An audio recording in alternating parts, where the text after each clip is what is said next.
बिस्मिल्लाहिर्रहमानिर्रहीम। अस्सलाम वालेकुम। अवाम इंटरनेशनल न्यूज़ से मैं हूं तहरीन ज़ारा।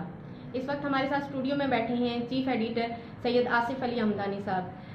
इनसे जानते हैं कि लॉन्ग मार्च के हवाले से इनसे जानते हैं। जी सर। इस तहरीक के जो दो बड़े पार्टनर थे, एक पाकिस्तान मुस्लिम लीग नून और एक पीपल्स पार्टी और अवामी नेशनल पार्टी, तो क्योंकि ये इन्होंने एक रहबर कमेटी बनाई, उसके बाद ये सारा तय हुआ कि ये एहतजाजी मुजाहरा जो है वो हमारा मुश्तरका होगा और इस्लामाबाद में हम पड़ाव करेंगे और वहाँ जाके हम अपने एक मुतालबात रखेंगे, जिसमें फ़र्स्ट ऑफ ऑल कि हम प्राइम मिनिस्टर का रिज़ाइन लेंगे, सेकेंडली कि जी बहुत जल्द इंतखाबात कराए जाएँ। ठीक है, ये इनके जो मेजर थे। मौलाना साहब के साथ ट्रेजेडी ये हुई कि जब ये लाहौर पहुँचे तो नून लीग वालों ने इनके साथ हाथ कर लिया।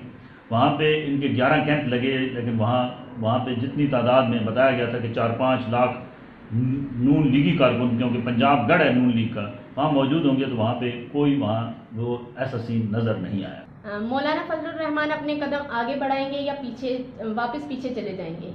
एजेंडे के मुताबिक कि जी हम इस्तीफ़ा लेंगे और नए इलेक्शन का फौरी तौर पे ऐलान किया जाए। क्या ये दो इन मकासद में कामयाब हो सकते हैं या नहीं हो सकते हैं, ये कल वाज़ेह हो जाएगा। अभी क्योंकि काफ़ी तादाद में आज जुमा भी था, तो मौलवियों को तो वैसे भी कहीं जुमा हो तो मौलवियों की तो बहुत बड़ी तादाद वैसे भी इज्तिमा के लिए इकट्ठे हो जाते हैं, तो आज इनका इज्तिमा मेरे हिसाब में ठीक है इस्लामाबाद के माहौल के मुताबिक। लेकिन अब ये वाज़ेह कल तक सूरत हाल हो जाएगी कि क्या ये यहाँ बैठेंगे या ये कोई मूवमेंट करेंगे रेड जोन की तरफ, क्योंकि गवर्नमेंट ने भी रेड जोन की तरफ रेड अलर्ट कर दिया है। बल्कि ये समझें कि वो सारा एरिया जो है जहाँ पे वो हसास बिल्डिंग्स हैं, वहाँ पे एम्बेसीज हैं, वहाँ पे पार्लियामेंट हाउस है, वहाँ प्राइम मिनिस्टर हाउस है, वहाँ ईवान सदर है, जितनी भी सुप्रीम कोर्ट है, जितनी भी बड़ी पीटीवी है, जहाँ ये बड़ी बड़ी जो बिल्डिंग्स हैं और सेंसिटिव एरिया वो सारा, वहाँ तो वो सारा रेंजर के हवाले कर दिया गया है और आर्मी के हवाले कर दिया गया, और आर्मी को बाकायदा तौर पे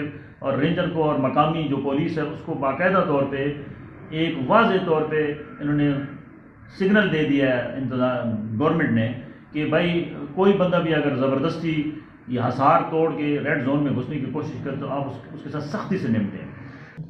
बहुत शुक्रिया हमदानी साहब।